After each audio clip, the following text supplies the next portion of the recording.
I want to welcome you to today's Muslim Challenge for January the 31st, 2024. First video of 2024. It's been a while since I've done anything. December is usually a busy month with family and the Christmas holidays. And then in January is the recovery, basically, where we all get colds. I had one that just wouldn't seem to go away, so I haven't done anything for 2 months now. So my apologies. I do want to be a little bit more regular if I can. But what is today's Muslim challenge? Well, today's Muslim challenge is basically, are you able to name one Muslim abolitionist who opposed the African slave trade? And this came about basically from a post that I saw. I think he's supposed to call it Mimi. Mimi was basically a quote from Ephesians chapter 6, verse 5. And then there is a image of some black Africans who are obviously slaves. But the question still goes out, are you able to name one Muslim abolitionist who opposed the African slave trade? The image is actually very, very misleading because, first of all, each society, no matter who they were, had slaves. They very often were indentured. Sometimes they were taken through raiding, such as that Muhammad was quite infamous for in his caravan raiding.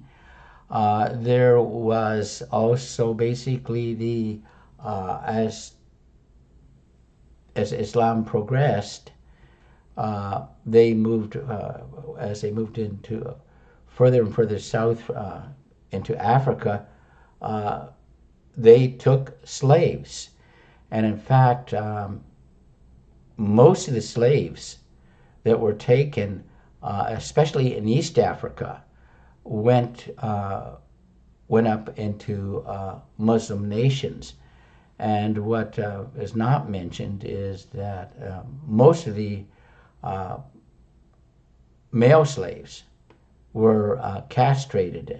You may see images of blacks in the dressed in these flimsy clothes, and they're overweight, and they were supposed to be even put in charge of the harems, and of course they had to be castrated in order for that to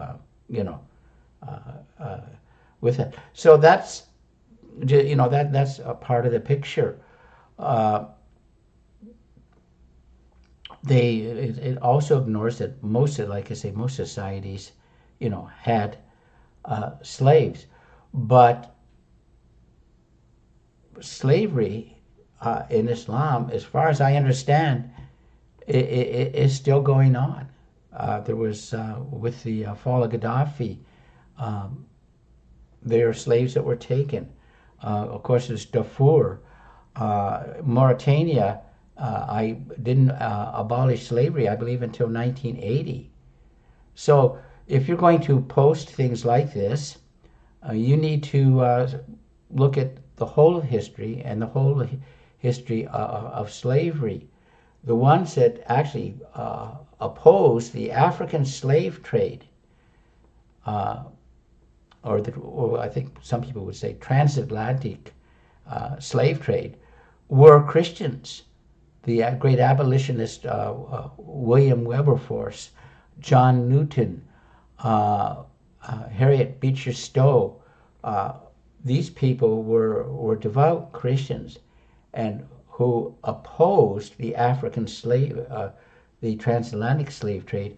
The ones that were going in East Africa, going up into Muslim lands, were again was done by Muslims and Arab Arab slave traders.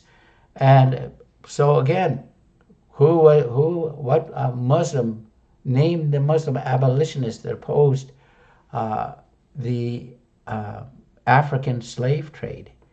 And there is none. That I've looked and looked and looked, and I haven't found anything. In fact, some Muslims, and they come up with some obscure name, but you find out he really didn't. You need to really begin to address the issue.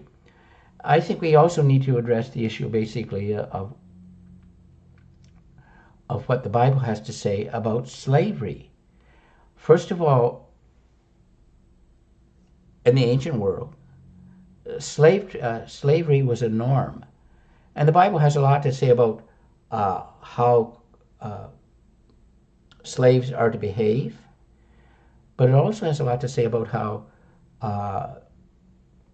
slaves were to be treated in the Torah, in the book of the law.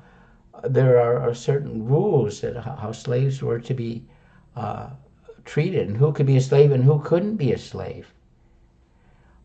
Some of it was indentured, and so it's just not I know it's a bit of a pun, a black or white issue. The second thing is that slavery was never based upon race until basically the coming of Islam. That's when it became racial. It wasn't racial before then. And you need to, again, let's address the other issue, basically, of who were selling the slaves to the white Europeans. They were other black African tribes. In tribal warfare, you took prisoners of war. Do you kill them? Do you keep them at a great cost? Or if you can sell them for a profit, do you sell them? And so it's just so, I think we need, if you want, let's again, can you name one Muslim abolitionist to oppose the African slave trade? Let's have an honest discussion about it. And I'm quite willing to, with anyone out there, to have an honest discussion about the African slave trade or slavery in general. And so anyways, thank you for watching. Have a great day, and may God bless.